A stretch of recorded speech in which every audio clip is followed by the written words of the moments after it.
What's it like to live on the west side of Colorado Springs? In this video, I'm going to show you 5 subdivisions that the locals absolutely love. And as we walk through these videos, I'm also going to talk more about why people want to live on the west side of Colorado Springs. And I chose this location because, well, this is the biggest reason why people want to live on the west side. I am standing here at Garden of the Gods National Park. This can be a major catalyst to get people out of the house and really enjoy nature while just living a few minutes away. And you might be thinking, well, why doesn't everybody live on the west side of Colorado Springs? Well, there's a few reasons. For starters, there's not a lot of large developments over here, and that's why the west side is in such high demand. So a lot of times there's not a lot of inventory to choose from. At the end of this video, I'm going to share with you 5 potential deal breakers that were deal breakers for other clients of mine. Once I shared this information with them, they thought, nah, let's head to the east side of town. These are in no particular order, but we're gonna get started at number 5, Gold Hill Mesa. Gold Hill Mesa has always been one of my favorite neighborhoods, and I think one of the biggest reasons why it's colorful, as strange as that is. It has this incredible backdrop of mountains everywhere you go, and it's also the most affordable neighborhood on our list today. We're going to start by taking a look at Gold Hill Mesa here on the map and the outline of it. Let's zoom out, take a look at what's around Gold Hill Mesa, and then actually let's just take a look at all 5 subdivisions. So Gold Hill Mesa is right here, and look at the proximity to downtown Colorado Springs. Boom, you're just a few miles away. And on top of that, and I want to try to hit on stuff that you're actually going to do, not just tourism stuff that you're going to do when your in-laws come to town. Look at this. If you take your bicycle right up the street, cross 24, this is Old Colorado City, an amazing place. Great restaurants and entertainment, bicycle ride away. You have Manitou Springs right down the road. There's lots of witches there. Hopefully you're not into that, but that is an option. It is a pretty cool place to have some lovely hot tubs to go sit in. You have Garden of the Gods. Bear Creek Regional Park is a good one. This is one of my favorites, Red Rock Canyon Open Space. And if you're feeling fancy, you have the Broadmoor just right down the road. And this is all within just a few miles of Gold Hill Mesa. And since we're already here looking at the map, let's go ahead and just talk about the proximity of all of these subdivisions. I'll let the cat out of the bag. The big secrets are released, which actually in my videos, of course, I'm going to give you some valuable information at the end, but I don't want to try to coerce anyone into watching my videos, because at the end of them you're going to receive life-changing information. No, just watch them if you think they're valuable. Otherwise, go watch cat videos. I don't care. I get sidetracked. Let's dive in. The Air Force Academy right here. Peregrine is this small section right here, right below the Air Force Academy to the south, and then right below that is where you're going to find Mountain Shadows area, and then the Kissing Camels area is right in here. And then as you go south, here's the Gold Hill Mesa we've talked about right in here. And then the Broadmoor Bluffs area is way down south in this region here. That will give you a proximity of all of these neighborhoods is in this whole region here. And the reason why I want to go over that is just think through, if you're working on the northeast side of Colorado Springs, you may not want to go to the Broadmoor Bluffs area because this is I-25, which runs north and south. And there is some traffic here. If you're coming from California, no, it is not that much traffic. Just think through your commute, because I've had that conversation a lot of times with buyers that say, gosh, I want to live near the mountains because they think they're going to go hiking and ride their bicycles 7 days a week, which in reality, no, you're going to probably go to work 5 days a week. So think through which is more important to you. Daily commute to work on the east side of Colorado Springs, or the weekly trip to the mountain. You might have a little bit of traffic going to the west side of Colorado Springs.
Now let's move on to number 4 on the list, and that is Mountain Shadows. Mountain Shadows is a huge neighborhood that also has some pretty affordable options. However, if they are affordable, they might be pretty old. A lot of the subdivision is built on a hill. That change in topography typically creates these incredible views. It's also right down the road from Garden of the Gods. Of course, everything's pretty close to Garden of the Gods. A lot of my clients end up in Mountain Shadows that can't afford the more luxurious subdivisions. However, it's on the same lots. In fact, I feel like some of the best lots on the west side can be found in Mountain Shadows because they started building all the way back in the 70s, and of course they always start on the best lots. It may allow you to sneak into the west side to get on the mountain, have these incredible views without breaking your budget.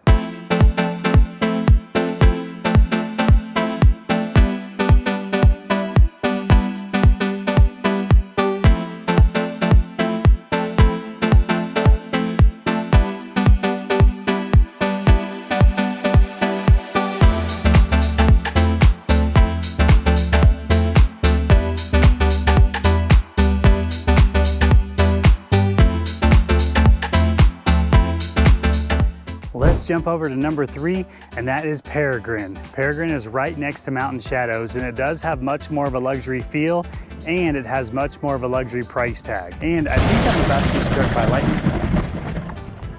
Hi, good. There's mounted patrol in here.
Now we're gonna head south to talk about the And now we're gonna head south to talk about the Broadmoor Bluffs area. It sits right on the side of Cheyenne Mountain and creates some amazing both mountain and city views. The price tag does go up quite a bit, but there are still some affordable homes.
I would be a terrible realtor if I did not tell you about all the amazing information you can find on my YouTube channel. Look at all these videos. So you might have just fallen across this video for the first time, but if you go to my channel, which you know how to get there, you're on YouTube. And if you go to the playlist, you will find all of these amazing playlists that put together. Look, I even have a cat video, goodness. But here's top videos on the northeast side of Colorado Springs, the west side of Colorado Springs. I've got luxury if you're looking for that $1 million plus price point. And I would even say check out Monument if you're at the north end of town. And here is my website. It's very simple, local. This is my information. If you go to community pages, boom, you will find all of this. In fact, look, there's the top 5. I just made these community pages here, and you will find even more information on all of them and more videos as well. But if you scroll down here, I mean, for example, where is the Old Colorado City? Old Colorado City also could be on this video I just made of the top 5. Definitely check that out. I have a video of Old Colorado City as well, but this is a really cool area, and the price points can be down to, well, look, there you go, $230,000.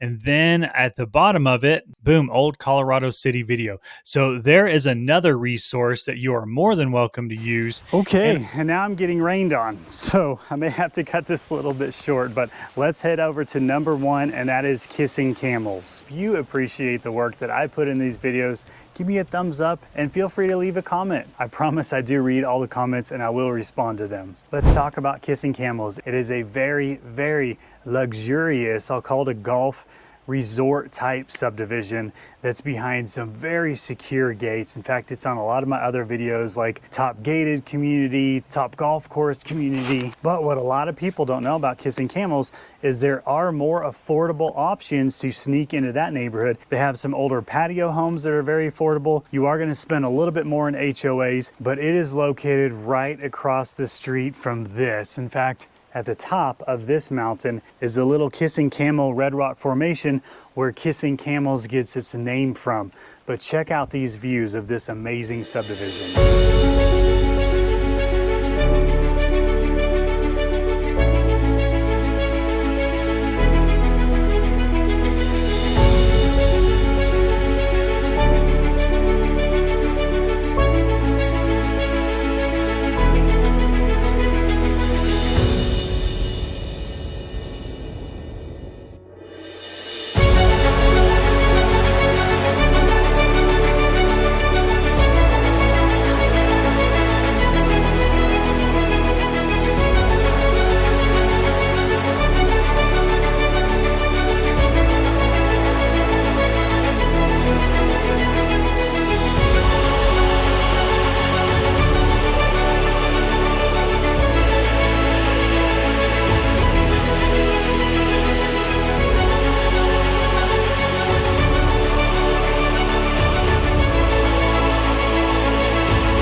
As promised, let's touch base on the 5 potential deal breakers. As we go through this list, I'd like to show you more footage of Colorado Springs and Garden of the Gods. I just didn't want you to think I was showing you footage of some random city. Reason number 1, older homes compared to newer homes on the east side.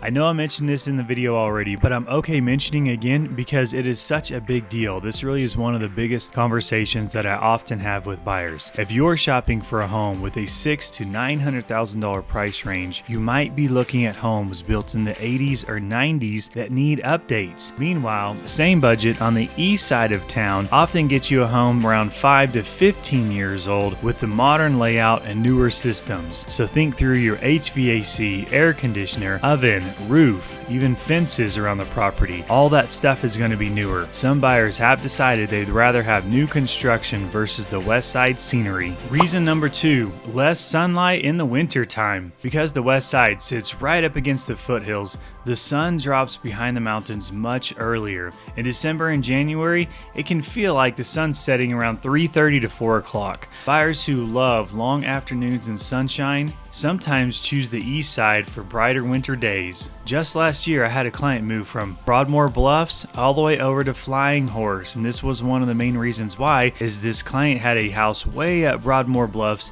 in the trees, and they felt like, yeah, in the winter months, we feel like we're kind of living in a cave up here. It was so dark around 3 o'clock in the afternoon. Now they absolutely love living in Flying Horse with that extra sunlight. Reason number 3, potential fire risk. Much of the west side sits in a wildland urban interface. This creates some beautiful open space throughout the area. Areas like Mountain Shadows and Peregrine have seen wildfire impact in the past.